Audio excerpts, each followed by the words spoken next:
¿Te imaginas ver el mundo con los ojos de un lobo, un puma, un elefante africano o un bisonte americano? El fotógrafo Andoni Canella ha viajado a los lugares más inhóspitos de la Tierra para observar de cerca a estos animales y de paso conocer el estado de salud de nuestro planeta. Una pista: la creatividad nos une y relaciona con la naturaleza más salvaje. Hace aproximadamente un año, un poquito más, salisteis los 4 que sois de familia, sí, a buscar lo salvaje en todos los continentes. ¿Qué buscabais? Pues ese nombre que dimos al proyecto, En busca de lo salvaje, quería expresar el concepto de salvaje, pero también centrado en un animal en cada continente, y además empezamos con el lobo, que es, yo creo, probablemente el animal que representa la esencia de lo salvaje, de lo natural, de lo peligroso para el hombre, pero también lo atractivo. El siguiente animal después del lobo fue el bisonte americano en las rocosas, en las montañas rocosas y también las grandes llanuras americanas. El bisonte americano además fue uno de esos animales machacados que de haber millones y millones, pues en el siglo XIX acabaron con solamente 50 ejemplares en libertad en Yellowstone. Después del bisonte, el siguiente fue el puma en Patagonia, sobre todo en la zona del sur de Patagonia, en las montañas del Paine, el Parque Nacional de Torres del Paine en Chile, y también en las montañas Baguales en Argentina. De ahí saltamos a 2 pingüinos, el pingüino papúa en la Antártida y el pingüino rey en unas colonias que hay en la isla de Tierra del Fuego al sur de la Antártida. Ahí el tema del cambio climático es la amenaza principal, sin duda, de los pingüinos y cómo está cambiando toda su manera de vivir y las zonas de cría, su alimentación, las corrientes. Del pingüino en la Antártida saltamos al trópico de Australia a hacer el cocodrilo marino. Es un cocodrilo que vive en las costas, también entre los ríos, muy agresivo, peligroso. O sea, es de hecho el animal más peligroso de los grandes que hay para el hombre, y está bastante amenazado en todo el sudeste asiático, está desapareciendo en muchas zonas por su peligrosidad. El siguiente fue el calau bicorne, que es un ave que vive en las selvas tropicales del sudeste asiático, y en concreto donde estuvimos fue en Tailandia y Laos.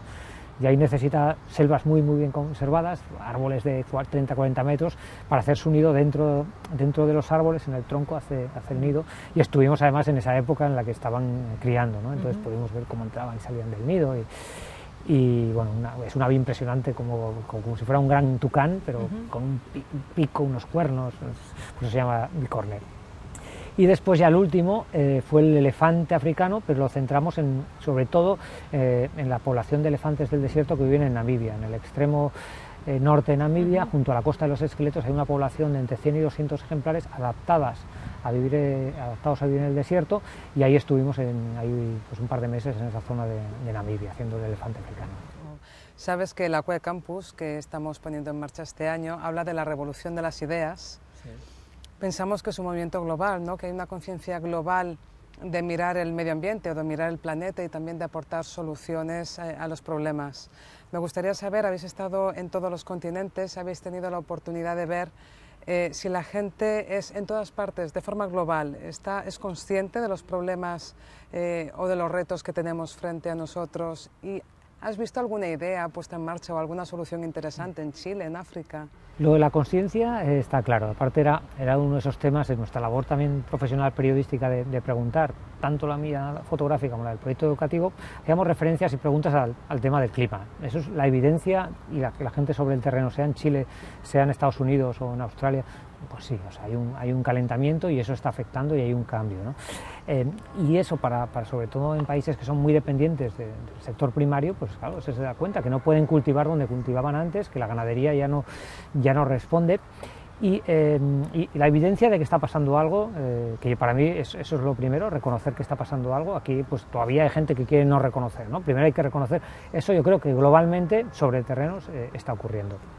Este tipo de concienciación también es lenta, primero hay que hacer, y los proyectos son a ritmo lento.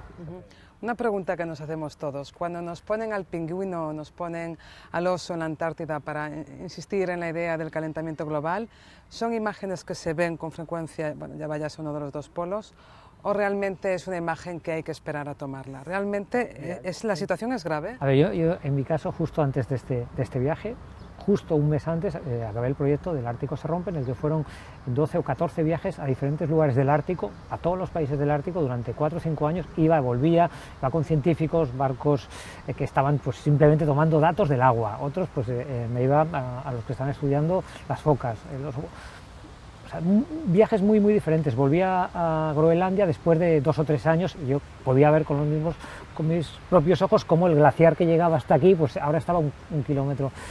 Las imágenes tienen que ponerse en contexto. Una imagen en cambio climático no es nada, no puede decir nada si no está en contexto con una información previa.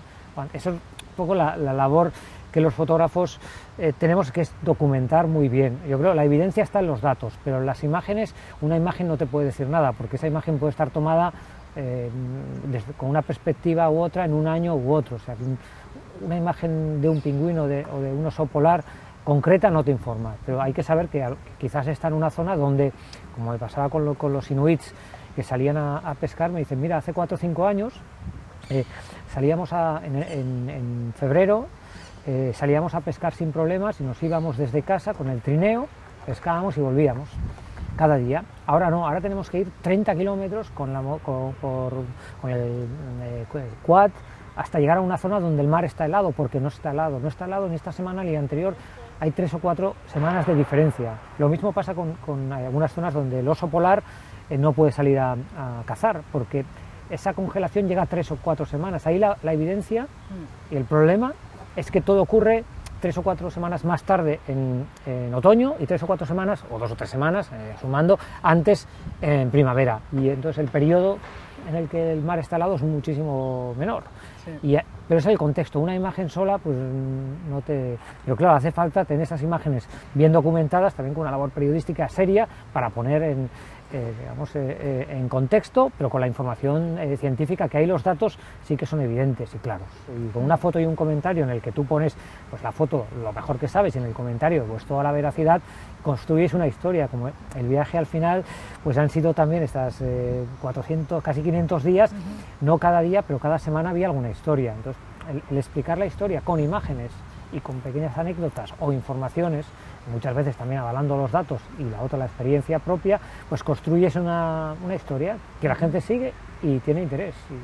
O sea, el interés por el medio ambiente yo creo que está ahí sin duda. Dentro de la importancia, la geopolítica, a nivel internacional y a nivel español, la crisis ha hecho que algunos temas que antes eran mucho más importantes, eran vitales, pues ha perdido relevancia. Ahora está pasando lo que pasó con los países desarrollados hace décadas. En la revolución industrial nadie le importaba la contaminación, era como que bueno, pues todo valía para el desarrollo. Entonces ahora el primer mundo dice a China y decimos, no, pues ahora no contaminéis. Pero claro, ellos pues dicen, nosotros queremos llegar allá, vamos a hacerlo de la manera más rentable, y están haciendo los mismos errores que se cometieron, ¿no? Lo mismo también con los recursos, pues como el agua, como los recursos que hay en las selvas tropicales, en las montañas, pues se están explotando sin mucha o sin ningún... Al hacer el viaje con niños, ¿qué incorpora la mirada de los niños a la mirada de los adultos? Es mucho más optimista, es más creativa, también el aprendizaje es diario. O sea, cuando se ve, yo creo, con eso, unos pocos, la pequeña pues salió con 3 años, luego 4, volvió con 4 y medio, una ya tenía un criterio pues con 9, 10 años, estás aprendiendo, te estás haciendo preguntas y aprendiendo. En el caso del viaje, que hemos ido a muchos de los paraísos naturales pues más increíbles, pues como el delta del Okavango, o esas zonas de los manglares de Australia, o las selvas de Asia, encima estás viendo lo que está mejor conservado, ¿no? Y además llevabais un proyecto educativo, ¿no? Que ahora, digamos, vais a de alguna manera compartir, pero que también había un programa educativo con los hijos durante el viaje. Sí. ¿Cómo funcionabais? Eso ha habido diferentes, puntualmente en cada país había conexiones con escuelas, y la idea era un poco replicar la misma experiencia, por ejemplo, con el que hubo con el lobo, que también aquí había varias escuelas en Cataluña y en Galicia que estaban haciendo, qué supone el lobo para una sociedad donde convive para bien y para mal. En muchos casos es una sociedad rural pequeña para mal, porque el lobo es una amenaza. Entonces, eso es lo mismo que ocurre con el puma en las zonas de allí porque el puma ataca ovejas. Entonces esa relación y ver que lo que ocurre con las especies, aunque sean diferentes países y diferentes animales, es muy parecido, ¿no? Entonces al final el mensaje es el respeto, o sea, que hay que respetar al ganadero que tiene sus ovejas, pero hay que respetar también al animal que está viviendo donde ha vivido siempre. Cada vez se habla más de la economía circular, que es aquella que de alguna manera imita a la naturaleza, ¿no? Es un proceso circular, no es algo que se usa y se tira con una vida corta, sino que se reusa, se recicla, se regenera. ¿Dónde has visto que haya más respeto realmente a la hora de hacer un consumo responsable? Eso lo he encontrado en muchos lugares.